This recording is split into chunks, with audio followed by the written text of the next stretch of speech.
From now on, this place is mine. And frankly, this business needs real leadership, not emotional women trying to play boss.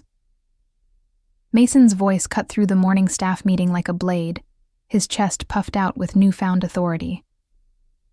I sat there, watching my brother deliver his first speech as owner of McKay's Southern Kitchen, the restaurant I'd poured 12 years of my life into. My name is Sabrina McKay. I'm 36 years old, and until that moment, I thought I understood what betrayal felt like. I was wrong. The sting of his words wasn't just about gender. It was about erasing everything I'd built. Every late night I'd spent perfecting recipes, every customer relationship I'd nurtured, every financial crisis I'd navigated while he was out charming investors and taking credit. I looked around the table at the faces I'd worked alongside for years. Jennifer, our head server, stared at her hands. Carlos, our line cook, shifted uncomfortably. Even Sweet Bethany from the pastry station looked like she wanted to disappear. They all knew who really ran this place, who created the signature dishes that kept customers coming back, who balanced the books and managed the suppliers. "Any questions?" Mason asked, his smug smile making my stomach turn. The silence stretched thick and uncomfortable. I could feel everyone waiting for my reaction, expecting me to fight back, to defend my territory. Instead, I stood up slowly, my chair scraping against the worn wooden floor. "Congratulations on your promotion," I said, my voice steady and calm. The words carried no sarcasm, no anger, just cold professionalism. Mason's smile faltered slightly, as if he'd been expecting a different response. I walked toward the door, my footsteps echoing in the sudden quiet. Behind me, I heard Mason clear his throat, trying to regain his momentum. "Well then, let's talk about the changes we'll be implementing immediately." But I was already gone, pushing through the kitchen doors one last time. The familiar smells of cornbread and collard greens that had once felt like home now seemed like ghosts of what used to be. I grabbed my purse from the office, my former office, and walked out the back door without looking back. The Charleston morning air hit my face, warm and humid even at 9 a.m. I sat in my car for a moment, hands gripping the steering wheel. Mason thought he'd won something today. He thought he'd finally put me in my place, claimed what he believed was rightfully his as the eldest son. What he didn't realize was that he'd just made the biggest mistake of his life. I pulled out my phone and scrolled to a contact I'd been avoiding calling for weeks. "Hello, Mr. Patterson. It's Sabrina McKay. I'm ready to sign that lease." Growing up in the McKay family meant understanding your place in the hierarchy. My father, Thomas McKay, had built our restaurant from nothing in 1987, transforming a tired diner into Charleston's beloved McKay's Southern Kitchen. My mother, Patricia, worked beside him for 30 years, managing front-of-house operations with grace and warmth that kept customers returning generation after generation. Mason, being 3 years older and the only son, was always positioned as the heir apparent. Even as children, he got the choice cuts at dinner while I helped clear plates. When we both started working at the restaurant as teenagers, he was introduced to customers as the future owner, while I was simply Thomas's daughter who helps out. But helping out became my life's work. After college, while Mason bounced between sales jobs and entrepreneurial ventures that never quite took off, I moved back home and threw myself into the restaurant. I wasn't officially management, but somehow every crisis landed on my desk. When suppliers needed paying, they called me. When the health inspector showed up unexpectedly, I handled the walkthrough. When customers complained about service or praised a new dish, they asked for me specifically. I spent 5 years learning every aspect of the business. I modernized our inventory system, negotiated better contracts with local farmers, and created 3 of our most popular menu items, including the bourbon peach cobbler that food bloggers drove from Atlanta to try. I worked 60-hour weeks without complaint, skipping family vacations and social events because someone needed to mind the restaurant. Mason, meanwhile, had discovered his talent for schmoozing. He'd breeze in during busy Friday nights, work the dining room like a politician, and leave with phone numbers from potential investors or local business owners. Our parents loved watching him network, convinced his charm would take the restaurant to the next level. "Sabrina's the detail person," my mother would say fondly. "But Mason has vision." The irony wasn't lost on me. My vision had increased our revenue by 30% over 3 years. My details kept us profitable when other family restaurants in the area were closing. But Mason's charisma made him the natural choice for leadership in our parents' eyes. 2 months ago, when Dad announced his retirement plans, I'd foolishly hoped my years of dedication would finally be recognized. Instead, he called a family meeting to discuss transitioning ownership to Mason. I sat there, watching my brother nod seriously as if he'd been preparing for this moment his entire life, rather than showing up sporadically to glad-hand customers. "You'll be invaluable support for him," Dad assured me. "Every good leader needs a strong right hand." A right hand. After 12 years of being the backbone, I was being offered a supporting role in my own story. I smiled and nodded, but that night I started making phone calls. If they wanted Mason to lead, he could learn to do it without me. The morning of Mason's official takeover, I arrived at the restaurant 2 hours early, just like always. The prep work still needed doing, the books still required balancing, and somebody had to ensure we had enough supplies for the lunch rush. I'd been McKay's Southern Kitchen's unofficial operations manager for so long that the routine was embedded in my muscle memory. I was reviewing vendor invoices when Jennifer arrived for her shift. "Morning, Sabrina. Big day today, huh?" She tried to sound upbeat, but I caught the uncertainty in her voice. The whole staff had been walking on eggshells since the ownership announcement, unsure how things would change under Mason's leadership. "Just another day," I replied, not looking up from the paperwork. But it wasn't just another day, and we both knew it. Today would mark the beginning of something entirely different, though Mason had no idea just how different it would be. Carlos came in next, followed by Bethany with her usual cheerful energy that even workplace tension couldn't diminish. Our tiny pastry chef had been with us for 3 years, ever since graduating from culinary school. She'd developed a loyal following for her honey butter biscuits and seasonal fruit tarts that perfectly complemented our southern menu. "Is Mr. Mason here yet?" she asked, tying her apron strings. "He'll be here for the staff meeting at 9, I said. "You should probably know—" I stopped myself. Whatever I was about to say wouldn't help anyone. These people needed their jobs, and warning them about Mason's management style would only create problems they couldn't solve. At exactly 9 a.m., Mason strode through the front door, wearing a new button-down shirt and slacks, instead of his usual jeans. He'd clearly dressed the part of restaurant owner, right down to the expensive watch I'd never seen before. Behind him trailed our parents, both beaming with pride at their son's big moment. "Everyone to the dining room," Mason announced, his voice carrying new authority. We gathered around the large round table near the kitchen, the same spot where we'd held countless staff meetings over the years. But this felt different, formal and uncomfortable in a way our workplace had never been. Dad made a short speech about family legacy and new leadership, then handed Mason a set of keys with ceremonial flourish. Mom dabbed at her eyes with a tissue. Mason accepted the keys like he was receiving a crown, then launched into his vision for the restaurant's future. That's when he delivered his crushing blow about emotional women and real leadership. That's when 12 years of my life were dismissed with a few careless words. That's when I realized that staying would mean watching everything I'd built be claimed by someone who'd never earned the right to own it.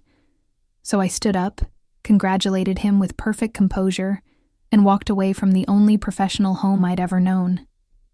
But I wasn't walking away empty-handed. I was walking towards something bigger. The drive downtown to Patterson Properties took 15 minutes, but it felt like crossing into another lifetime. 3 weeks earlier, I'd toured the empty storefront on King Street, purely as a fantasy, a what-if exercise to help me cope with the frustration of watching Mason coast on my achievements. The space was smaller than McKay's Southern Kitchen, with exposed brick walls and floor-to-ceiling windows that flooded the interior with natural light. "Still interested?" Mr. Patterson asked when I called him from the restaurant parking lot.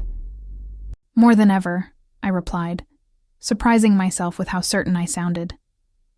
"Can you be here in an hour? I've got another party looking at it this afternoon." I'd been preparing for this moment without fully admitting it to myself. For weeks, I'd been quietly documenting everything. Supplier contracts, customer preferences, recipe modifications I'd made over the years. I'd even taken photos of our most popular plating presentations, telling myself it was just for my personal portfolio. The truth was, some part of me had been planning an exit strategy since the day Dad announced Mason's promotion. The storefront was exactly as I remembered it, rough around the edges but full of potential. The previous tenant had been a boutique that never quite found its audience, leaving behind elegant lighting fixtures and a half-finished kitchen that could be modified for a smaller operation. "What kind of timeline are you thinking?" Mr. Patterson asked as we walked through the space. "I need to be open within 2 months," I said, mentally calculating how long I could survive on my savings while building a customer base.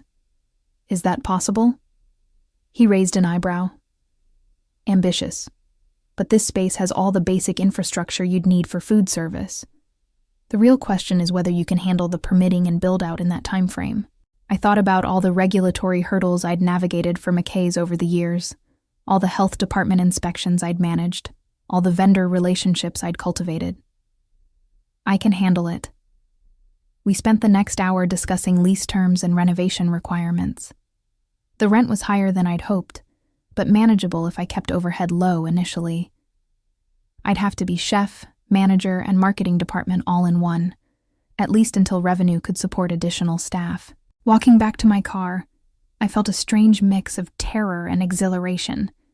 I was about to bet everything on my belief that customers would follow quality food and genuine hospitality, regardless of the McKay family name.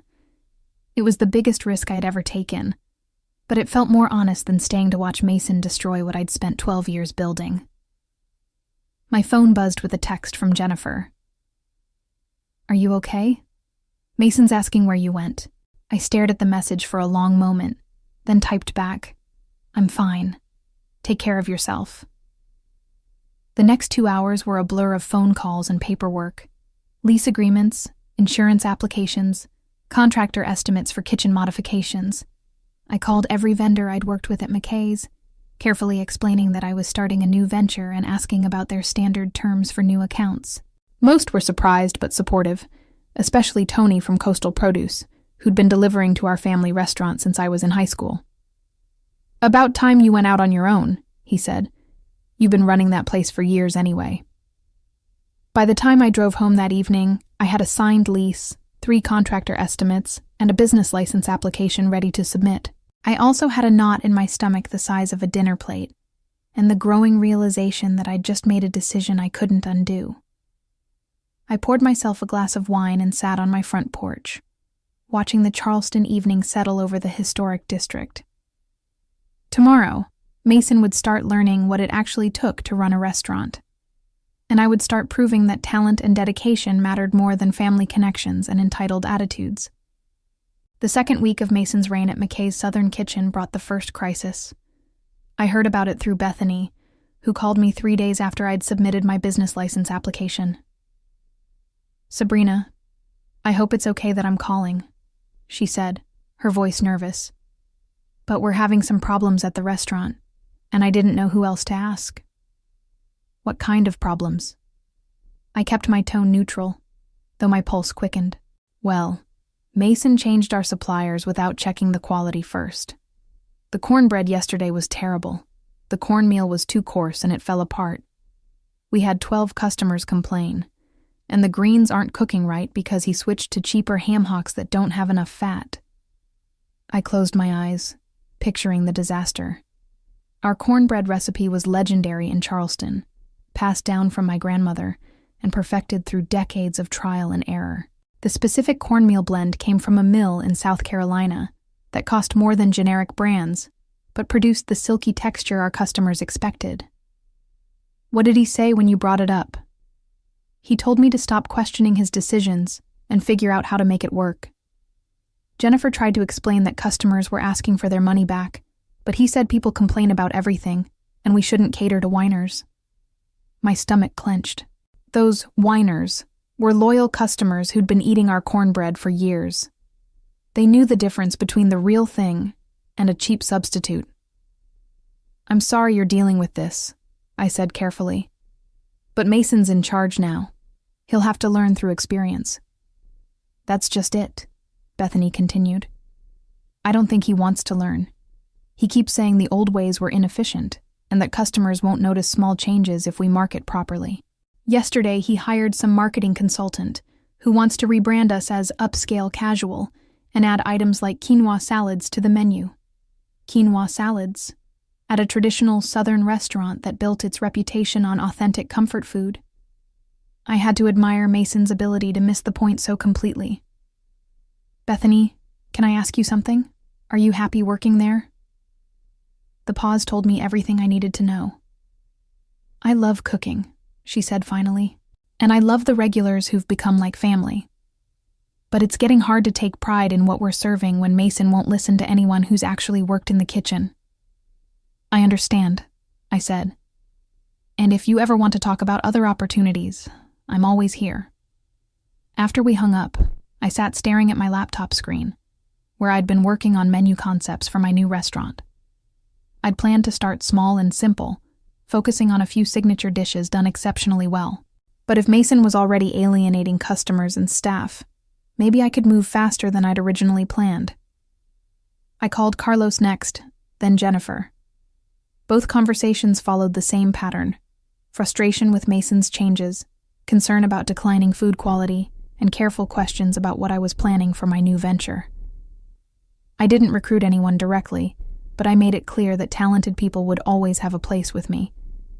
By the end of the week, I had 3 staff members asking detailed questions about my timeline. More importantly, I had a clear picture of how quickly McKay's Southern Kitchen was losing its way under Mason's leadership. He was changing everything that made us special while ignoring the operational expertise that kept us running smoothly. It was exactly the opening I needed, though I felt a pang of sadness watching my family's restaurant stumble. This wasn't how I'd wanted things to go. But Mason had chosen his path when he dismissed my contributions so callously. Now, I would show him what real leadership looked like. 3 weeks into my new venture, I received a call that changed everything. I was standing in my future restaurant, watching contractors install new equipment, when my phone rang with an unfamiliar number. "Miss McKay, this is Dr. Patricia Hendricks from the Charleston Food Network Association. I hope I'm not catching you at a bad time." The Charleston Food Network Association was a prestigious group of local chefs, restaurateurs, and food writers who promoted the city's culinary scene. Getting their attention usually took years of established success. "Not at all, Dr. Hendricks. How can I help you?" "I've been hearing some interesting things about your new restaurant project. Word travels fast in our community, especially when someone with your reputation decides to strike out on their own." My reputation. I'd never thought of myself as having a reputation beyond the walls of McKay's Southern Kitchen. But Charleston's food scene was smaller and more interconnected than I'd realized. "Several of our members have mentioned their experiences at McKay's over the years," she continued. "Consistently, they've noted the exceptional quality of certain dishes and the operational excellence that kept the restaurant running smoothly. Many assumed you were the executive chef, given the caliber of the food." "I was the operations manager," I said, choosing my words carefully. "But I did develop several menu items and oversee quality control." "Ah, that explains a lot. The reason I'm calling is that we have an opening in our autumn showcase event. It's typically reserved for established restaurants, but we occasionally invite promising new ventures to participate. Would you be interested in representing your new establishment?" My heart hammered against my ribs. The Autumn Showcase was Charleston's premier food event, attended by food critics, tourism officials, and culinary enthusiasts from across the Southeast. Restaurants that participated often saw their reservations booked solid for months afterward. "I'd be honored," I managed, But I should mention that we're still in the build-out phase. We haven't even had our soft opening yet. When are you planning to open?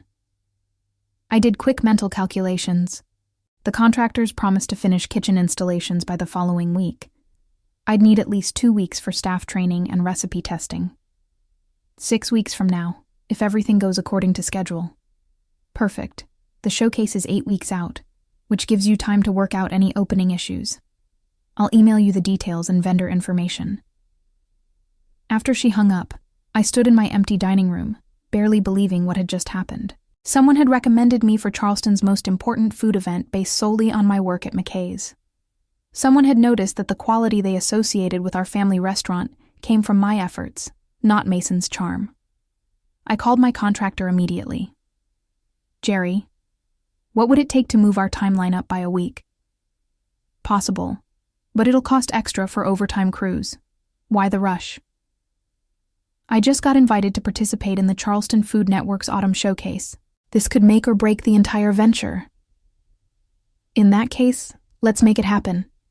When do you need to be serving customers? 5 weeks from today. Jerry whistled low. You're cutting it close, but I like your confidence. Let me make some calls. As I drove home that evening, I realized that everything was accelerating beyond my original plans. I'd hoped to build slowly, establish a local following, and gradually grow the business. Instead, I was about to launch directly into Charleston's culinary spotlight. But maybe that was exactly what I needed. Mason had dismissed me as an emotional woman playing boss. In 5 weeks, I'd be serving food to some of the most discerning palates in the Southeast, representing everything I'd learned about hospitality and excellence over 12 years. Let him try to explain that away to our parents. McKay's table opened on a humid Thursday morning in October, with no fanfare and no advertising budget. I'd chosen the name carefully, keeping the family connection while making it clear this was my establishment. The soft opening was intentionally quiet, just a few dozen customers who'd heard through word of mouth. Jennifer, Carlos, and Bethany had all given their notice at McKay's Southern Kitchen the previous week, timing their departures to coincide with my opening. I hadn't asked them to leave their jobs, but I'd made it clear that talented people would always have opportunities with me. They'd made their own decisions about where they wanted to build their careers. Our first customer was Mrs. Eleanor Davidson, an 82-year-old widow who'd been eating lunch at McKay's Southern Kitchen every Tuesday for 15 years. She'd heard about my new place through Jennifer and wanted to see if I'd maintained the quality she remembered. Honey, I sure have missed your cornbread, she said, settling into one of our mismatched chairs. That new boy at your daddy's place just doesn't understand what makes food special. I served her our signature dish, pan-fried chicken with bourbon glaze, accompanied by cornbread made from the same mill I'd used for years, and greens slow-cooked with proper country ham. Her face lit up with the first bite. This is it, she declared. This is what I've been missing. Word spread through Charleston's network of food lovers faster than I'd dared hope. By Friday evening, we had a waiting list. By the following Tuesday, Mrs. Davidson had brought 3 friends. Carlos reported that customers were asking specifically for dishes I'd created at McKay's, the bourbon peach cobbler, the honey-glazed carrots, the cornbread that had become legendary among locals. They keep saying the food tastes different at the old place, Jennifer told me during our Friday lunch rush. Less soul, more corporate. I nodded but didn't respond. I wasn't interested in bad-mouthing Mason or the family restaurant. I was focused on building something positive, something that honored the traditions I'd learned while showcasing my own vision for Southern hospitality. The Charleston Food Network's Autumn Showcase arrived like a hurricane of opportunity and terror. I'd spent 2 weeks perfecting my presentation menu, choosing dishes that represented both traditional Southern cooking and my own innovations. The bourbon peach cobbler would be my signature dessert, alongside pan-fried chicken with honey bourbon glaze and my grandmother's cornbread recipe with a modern twist, herb butter infused with local honey. The event was held at the historic Market Hall, with 24 restaurants representing the best of Charleston's culinary scene. I'd never participated in anything this large or public, but my staff was ready. Carlos had practiced our chicken preparation until he could execute it perfectly under pressure. Bethany's dessert presentation looked like edible art. Jennifer moved through the crowd with natural grace, explaining our dishes to curious attendees. Dr. Hendricks found me during the evening rush, watching as food critics and local celebrities sampled our offerings. "Miss McKay, I have to tell you, your booth has generated more positive comments than any newcomer in the showcase's history." "Really?" I tried to keep the excitement out of my voice. The food speaks for itself, but people are also talking about the story. A talented woman leaving the family business to build something of her own resonates with a lot of our community members. As the evening wound down, I looked around at my exhausted but triumphant team. We'd served over 300 people, handed out business cards, and booked reservation requests for the next 6 weeks. More importantly, we'd proven that McKay's Table belonged in Charleston's top tier of dining establishments. The next morning, I found a review in the Charleston Post and Courier's food section that made my hands shake. McKay's Table brings soul back to Southern cuisine, proving that authentic flavors and genuine hospitality never go out of style. Mason called me that afternoon for the first time since I'd left. I let it go to voicemail. As I reflected on my journey from dismissed sister to independent restaurant owner, I realized that Mason's cruelty had actually been a gift. It forced me to discover my own strength and build something truly mine. The taste of that victory was sweeter than any bourbon peach cobbler I'd ever made.